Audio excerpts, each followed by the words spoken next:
Hi friends मु रश्मि आज आपण नहीं आसी आउ गोटे सुंदर ब्लॉग वीडियो जोटा भी रोसई को लेकिना आ से रोसई मु आपण मानक देखेबी बिना तेल रे कम सामग्री रे आ कम समय केमती सुंदर जलखिया गोटे बनई परिबा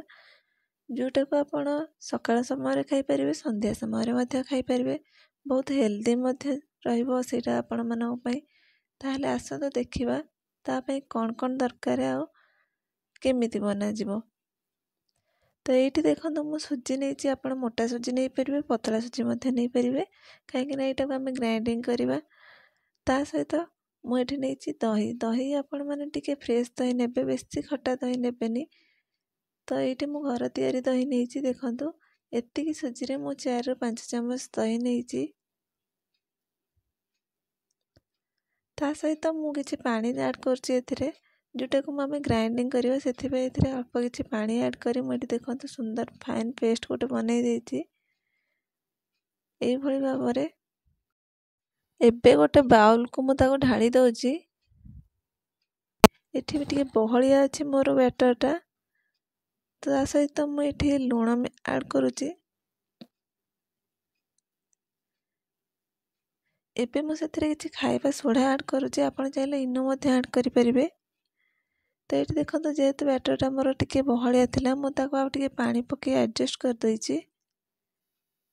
तो एबे मोर बैटर प्रस्तुत हो जाइछि।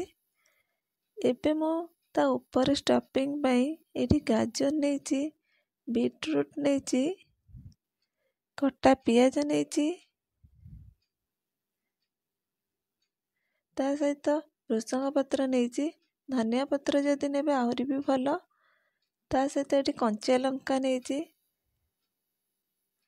ये मु कला लुण नहीं चाट नहीं चाट मसला लेंबू मध्य आपण यूज करें खटा पाई तो मुझे चाट मसला किसी ऐड करिछि एबे सबुतिक भल भाव हाथ साहाय्य मिक्स कर दउछि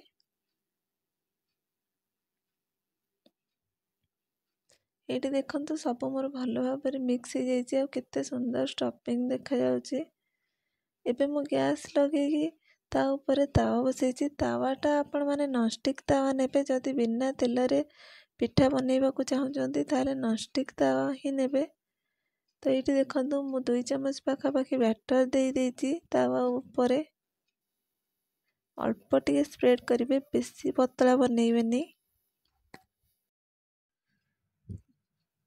गैस रो फ्लेम को लो टू मीडियम रे रखिबे तो एमिति भी आपण पिठा बनै परिबे आस्ते आस्ते देखो केमती बबल्स हम आरंभ कर देइछि तो आस्ते आस्ते यहाँ एमती ही बनैकी खाई परिबे बिना स्टफिंग रे भी खाई परिबे आपण जे कोनसी चटनी संगरे किंतु एठी जेहेतु मु किछ कोनसी चटनी बनैनी तो सेथिपई मु एठी देखंतु जहाँ स्टफिंग तैयारी करथिली ताको ऊपर स्प्रेड कर दउछि चारिपट को जेमती चारिपट समान भाव में रहिबो आ पिठाटा खाइला बेले पार्टी को मध्य भल लागिबो तो ये देखो मु चारिपट को स्प्रेड कर देइछि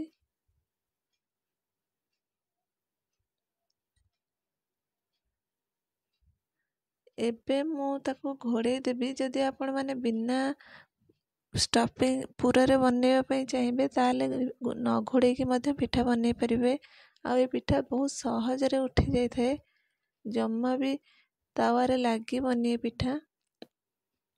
तो ये देखो मुझे यहाँ को ओलटेबिनी यहाँ एमती ही बनैछि आपण चाहिए ओलटेकी आउ थे घोड़े आउ टे सिझे पारे तो ये देखो मुझे गोटे एमती ही बनैकी देखौछि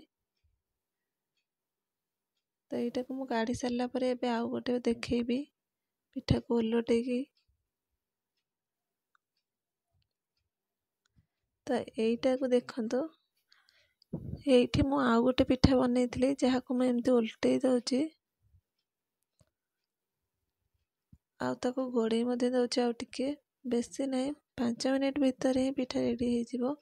बेसी समय भी लगे जम्मा भी ये देखो मु पिठाटा को ओलटे देइछि तले जम्मा भी बेसी लगे जस्ट अल्प टिके लगे तो ये देखो ओल्टे जो पिठाटा केन देखा जाउछि ଓଲଟେଇ ଦେଲେ ପିଠାଟାକୁ ଆପଣମାନେ ଆଉ ଟିକେ ସଫ୍ଟ ମଧ୍ୟ ପାଇବେ। ତ ଏଇଠି ଦେଖନ୍ତୁ ମୁଁ 2ଟା ପିଠା ଏଇଠି ବନେଇ ଦେଇଛି, ଆଉ ଦେଖିପାରୁଥିବେ କେତେ ସୁନ୍ଦର ଦେଖାଯାଉଛି ମୋ ପିଠାଟା। ଏ ପିଠା ଦେହ ପାଇଁ ମଧ୍ୟ ବହୁତ ହେଲ୍ଦି ଖାଇବା।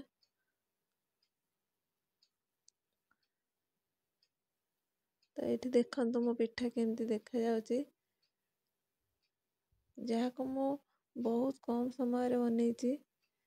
ମାତ୍ର 15 ମିନିଟ୍ ଭିତରେ ହିଁ ରେଡ଼ି ହେଇଯିବ, ବେଶୀ ସମୟ ଲାଗିବନି। ଯାହା ଆପଣମାନେ ଚାହିଁଲେ ଏଥିରୁ କିଛି ଜିନିଷ ସ୍କିପ୍ ମଧ୍ୟ କରିପାରିବେ, କିଛି ଜିନିଷ ଆଡ଼୍ ମଧ୍ୟ କରିପାରିବେ, ଯେମିତି ଟମାଟୋ ଆଡ଼୍ କରିପାରିବେ, କ୍ୟାପ୍ସିକମ୍ ଆଡ଼୍ କରିପାରିବେ। ଆଉ ଯଦି ଆପଣଙ୍କୁ ଗାଜର ବିଟରୁଟ୍ ଭଲ ନ ଲାଗେ ତାହେଲେ କେବଳ ପିଆଜ ଆଉ ଧନିଆ ପତ୍ର କିମ୍ବା ଭୃଷଙ୍ଗ ପତ୍ର ମଧ୍ୟ ଦେଇ ପିଠାଟା ବନେଇ ପାରିବେ। ଯାହା ଆପଣଙ୍କୁ ଭଲ ଲାଗିବ ସେମିତି ବନେଇବେ, କିନ୍ତୁ ପ୍ରୋସେସ୍ ସେଇ ସେମ୍ ରହିବ। ଦହି ଆଉ ସୁଜିକୁ ଗ୍ରାଇଣ୍ଡିଙ୍ଗ କରିକିନା ଆପଣ ଯେକୌଣସି ଆଇଟମ୍ ଚାହିଁଲେ ବନେଇ ପାରିବେ। ତ ଏଇଠି ମୋର ତ ପିଠା ସବୁ ରେଡ଼ି ହେଇଯାଇଛି, ଦେଖିପାରୁଥିବେ। ଏଠି ମୁଁ ଆଉ ଗୋଟେ କେବଳ ପିଆଜ, ଭୃଷଙ୍ଗ ପତ୍ର ଆଉ ବିଟରୁଟ୍ ହିଁ ବନେଇଛି। ତ ଏଇଠି ଦେଖନ୍ତୁ, ଏଇଠି ମୋର ସବୁତିକ ପିଠା ରେଡ଼ି ହେଇଯାଇଛି। ଏବେ ମୁଁ ଆପଣଙ୍କୁ ଛିଡ଼େଇକି ଦେଖାଉଛି ଗୋଟେ କେତେ ସଫ୍ଟ ବନିଛି। ଆଉ ଏଇଠି ମୋ ଭିଡ଼ିଓଟାକୁ ଶେଷ କରୁଛି। ଯଦି ଆପଣମାନଙ୍କୁ ମୋ ଭିଡ଼ିଓ ଭଲ ଲାଗିଥାଏ ତାହେଲେ ଲାଇକ୍, ସେୟାର ଆଉ ସବସ୍କ୍ରାଇବ୍ ନିହାତି କରିବେ। ରହୁଛି, ବାଏ।